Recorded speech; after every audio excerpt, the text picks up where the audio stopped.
Hey, this is Russ. By the time you see this, it'll be Saturday. I'm recording this on Friday. Yeah, it snowed today. Yeah, the snow is coming, that's for sure. Not a lot, maybe about an inch or so.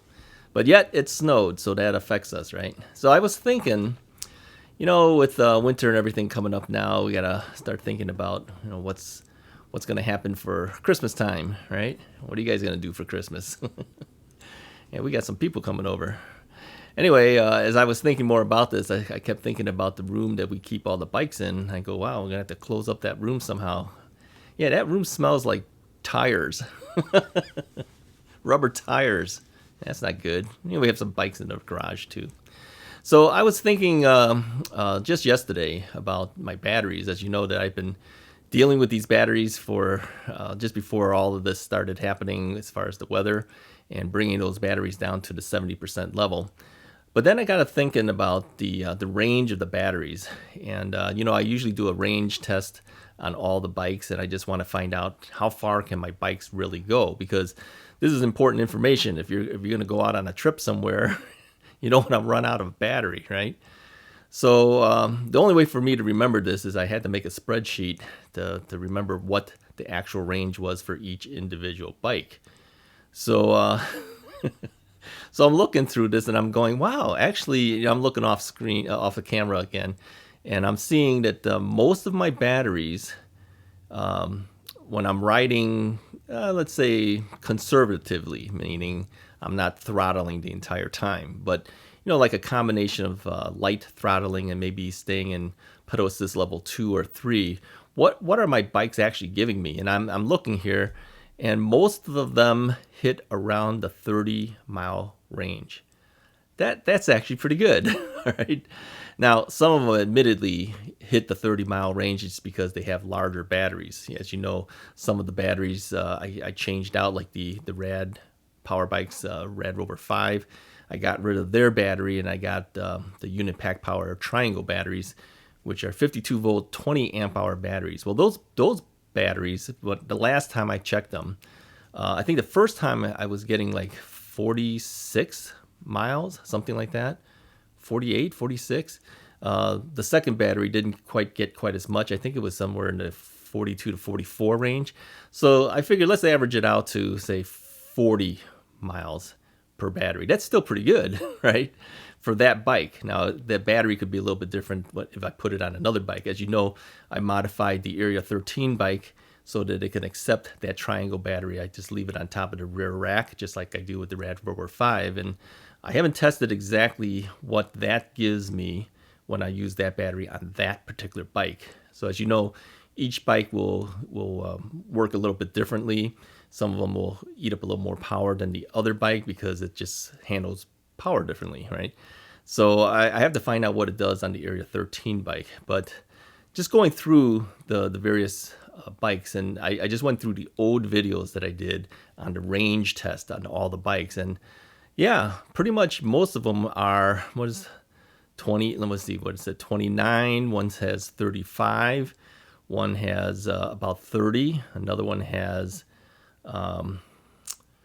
40. That's the Rad Rover when it's using the triangle batteries. Another one has 33. Actually, the one that has 33 is the Engwe EP2 Pro. Now that one takes me by surprise because that is the least expensive bike that I have. It's kind of it's a folding bike, and when I first tested that one out, I think I was getting like maybe 18, and the reason is because I throttled hard, get 28 miles per hour out of the thing. And so, yeah, it dropped it down to 18. But when I was pedaling conservatively and using throttle and also the cruise control on it, yeah, that thing hit 33 miles for each battery. And I've got 2 of those batteries. So that range could be like 66 miles. So that's pretty good with 2 batteries, right? Then I started thinking a little bit about, do you really need 2 batteries? If the batteries are giving you, let's say 30 miles on average. Okay, and I'm a big guy, so of course that means it eats into the battery too, because, it's harder to move more weight than it is somebody that's lighter in weight. But, for a guy my size, and you know how I ride, I throttle a lot, and I pedal and I throttle, and when I'm not on camera, I'm pedaling. So, let's say 28, 30 miles. Is that enough range? I mean, for you, tell me, put a comment in the comments.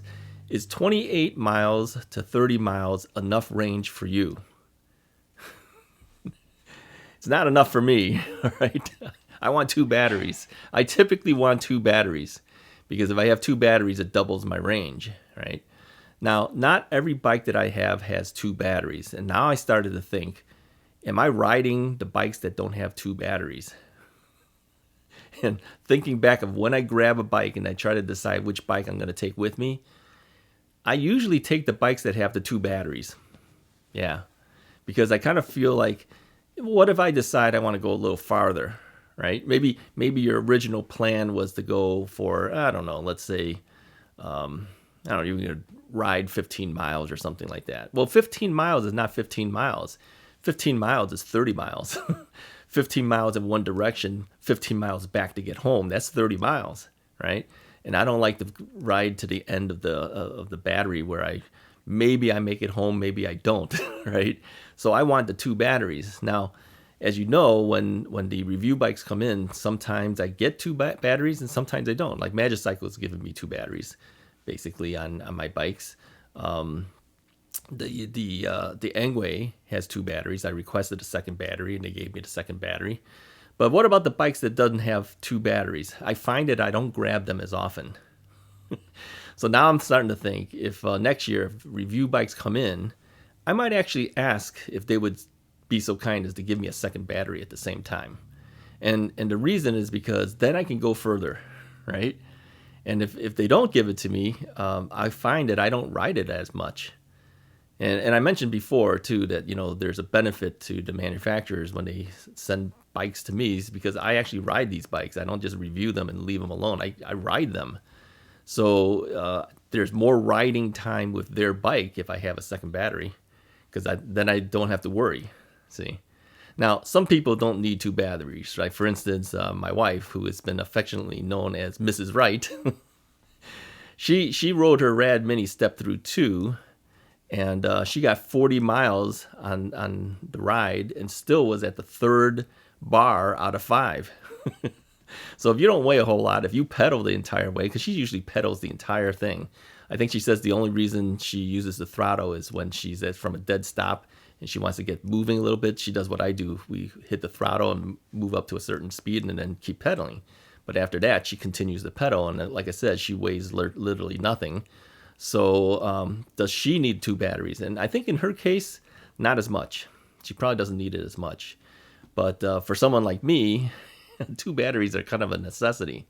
So tell me if you have 2 batteries, or are you planning on getting a second battery? Now, as you know, the batteries are kind of expensive.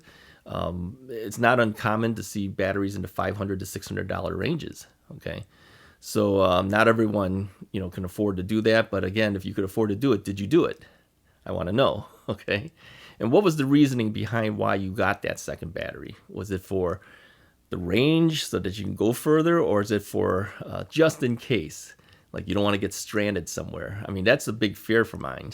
If I'm riding a certain distance and then if the battery starts wearing down to the point where I don't think I'm going to make it home, I can't ride these bikes without the battery. I literally can't do it. I think the only one I can do that with is probably the Magicycle commuter bike, because that bike is, I don't know, how heavy is that thing, 42 pounds or something? I mean, it's a lot more lightweight. Plus, there's very little rolling resistance with the 1.25 inch tire, right? So that's the only one. Actually, I wish that there was a way to put a second battery on that bike, but I know that the second battery would add to the weight and that would change the whole dynamics of the bike. But I get about 22 miles on that 7 amp hour battery. It's 52 volt, 7 amp hour battery. But it's not replaceable quickly. It's not something I can cut into and modify. So that's the one bike I really don't have a whole lot of range. I think the Vanpowers too. The Vanpowers Maniday doesn't have a whole lot of range. I'd like to test that bike one more time, but I think that bike only gives me like 22 as well. but that's a big bike. But again, the other bikes, most of them are giving me 28 to 30 at least. The Ocelot Pro gives me, what was it, 35 miles on one battery, and we got 2 batteries for that. So I've got a 70-mile range on that bike, on my weight, that is. Okay.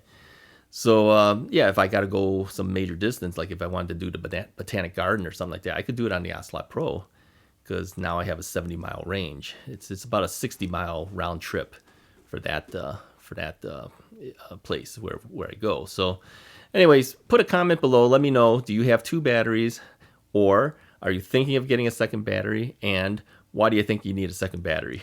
That's all I wanted to say today. Hope you guys have a good weekend. Hopefully it's not snowing where you are, but we've got snow today. Yeah. Anyways, if you liked the video, go ahead and hit the like button, hit the subscribe button. I'll talk to you guys next time.